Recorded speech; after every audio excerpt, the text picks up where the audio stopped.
He served in the United States Marine Corps. He is an accomplished and honored Juris Doctor. As a United 747 pilot, he has circumnavigated the globe hundreds of times. He is a traveling professor and college educator.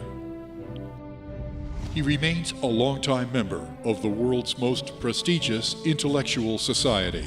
20 years ago, he authored the world's first comprehensive syllabus of day trading. And now, Dr. Eugene H. Steele has a few important points he would like to relay to you. Introducing Solutions from the Mind of a Genius.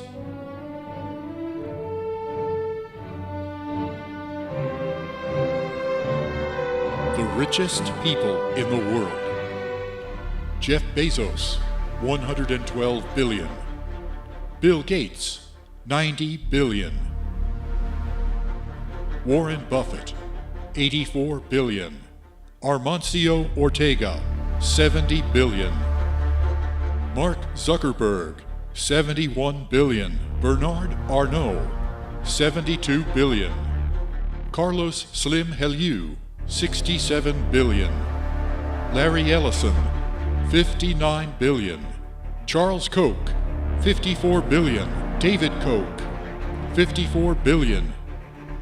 These people could have ended cancer in the world and saved 9 million lives a year, but they did not. These people could have ended 80% of the disease in the world and protected the children from adult disease and deformity, but they did not. This regular meeting of the School Board of Broward County, Florida is now called to order. Eugene Steele.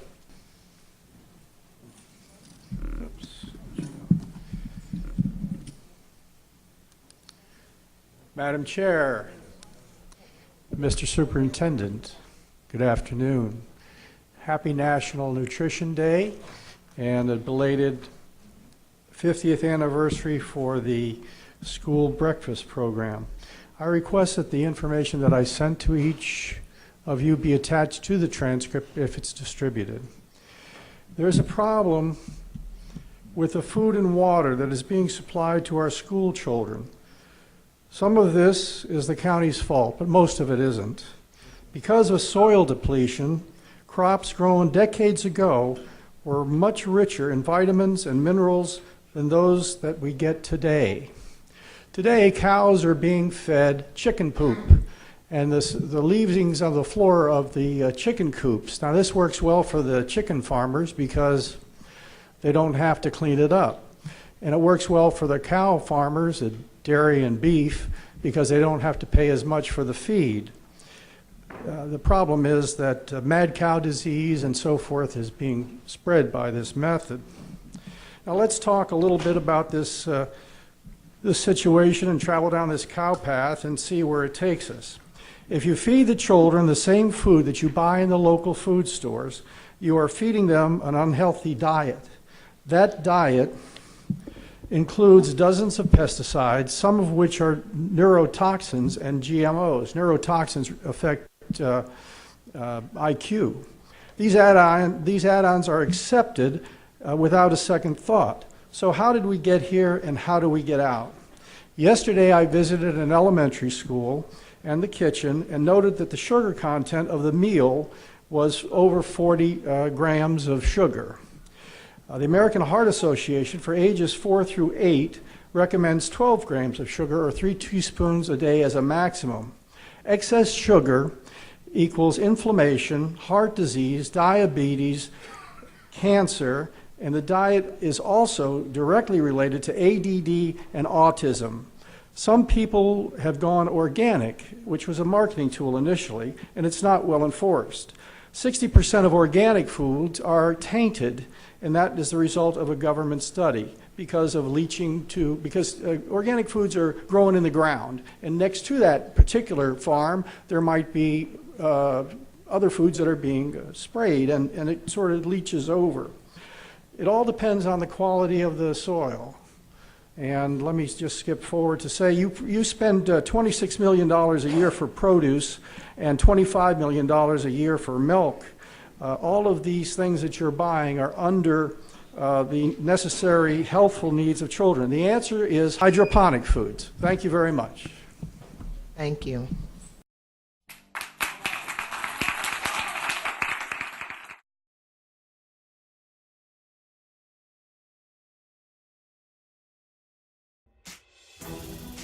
What if there was a cure for almost every disease? There is, and it's within your reach.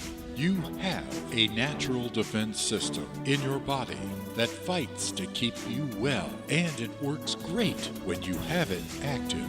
Unfortunately, you currently don't have the building blocks readily available in the food you buy to properly fine-tune and allow your defense mechanisms to work at their best. And you will not have them, not until the farm becomes active. Since 1920, the nutrients that are necessary to protect you have not been made available or used by farmers. As a result, we are paying a terrible price, as modern food can no longer provide all the nutrients that your defense mechanisms need to do their job. The farm will change the complement of nutrients in our nation's food supply because the food it produces will be dense with the proper nutrients sorely lacking in today's modern farming practices. The results? It will both allow your body to cure disease and prevent your body from becoming diseased. It will save children because mothers will be able to pass this nutrition on to their children in utero. The host of diseases and malformations that take place in the children of nutritionally deprived mothers is well known. The nutrient-dense food produced by the farm will be in baby food, thus stopping many medical problems before they have a chance to even happen. This return to the natural methods of farming, amplified by the best science today has to offer, will also provide livestock the proper feed, and in turn, they will pass it on to us when these animal products come to market. It will be the practice of the farm to label all food products with the exact date and location their food was harvested and packed, so you are guaranteed to always have the most wholesome food available. Furthermore, you will be able to properly gauge the ripeness of the food, so you may consume it at the height of its nutritional value. Food animals, such as chickens, come in a variety of breeds. Certain specific breeds are best for different types of meals. Some are best for stews, some are best for frying, and others best for broiling. The farm will clearly identify and clearly label these breeds and suggested uses on each and every one of its meat products. The products produced by the farm will be the brand of choice among all consumers, restaurants, and food preparers everywhere. The introduction of this nutrient-dense food will herald a new era in health and happiness for all fortunate enough to eat it.